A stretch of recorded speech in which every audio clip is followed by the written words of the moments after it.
মা, আমি অফিসে গেলাম। ঠিক আছে বাবা, যাও। এই নাস্তা খেয়ে যাবে না? না। সাত সকালে নাস্তা না খেয়ে কেউ কি অফিসে যায়? ছাড়ো। যায় যায়। এইরকম অপায়ব ঘরে থাকলে স্বামীকে না খেয়ে অফিসে যেতে হয়। মা, আপনি বলুন তো, আমি কি করেছি? কি আমার দোষ? হ্যাঁ, আমার পোড়া কপাল। তোমার দোষ হতে যাবে কেন? দোষ তো আমার। তোমার বাপ আর ভাইয়ের কথা বিশ্বাস করে যৌতুকের টাকা বাকি রেখে তোমাকে ঘরে তুলে এনেছি। বাবা তো বলেছেন রাজার একটা চাকরি হলেই।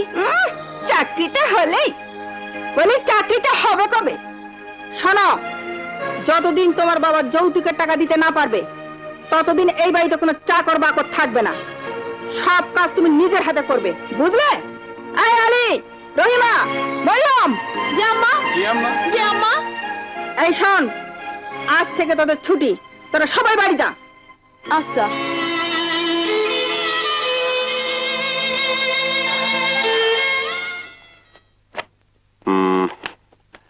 কার চিঠি রে?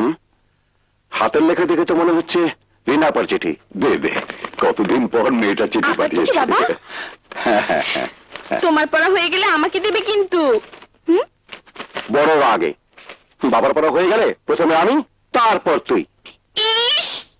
হ্যাঁ। শ্রদ্ধেয় বাবা, আশা করি তোমরা সবাই ভালো আছো।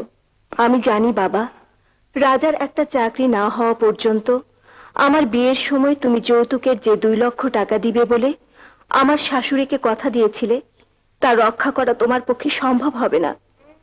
কিন্তু তবুও লিখছি, আমি আপ্রাণ চেষ্টা করেও আমার স্বামী ও শাশুড়িকে মানাতে পারছি না।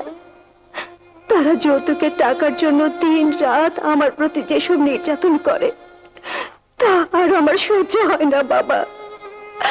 তোমার শত কষ্ট হলেও আমার মুখের দিকে তাকিয়ে চিঠি পাওয়া মাত্র রাজাকে পাঠিয়ে আমাকে তোমার কাছে কদিনের জন্য নিয়ে যেও বাবা। না হলে আমার গলায় দড়ি দেওয়া ছাড়া আর কোনো উপায় থাকবে না। এটি তোমার হতভাগী মেয়ে রিনা। বুবু কি লিখেছে বাবা? তোর চাকরির চিঠি এসেছে বুঝি? না, রিনার চিঠি। ও, তা কি লিখেছে তোমার বড় মেয়ে? ও কয়েক মাস এখানে এসে থাকতে চায়। পাগল নাকি? মাসে মাসে কিছু পেনশনের টাকা আর বাড়ির জমির ধান, এই হলো সংসারের আয়। এই দিয়ে সংসার চালাতে আমার কত অসুবিধা হয়।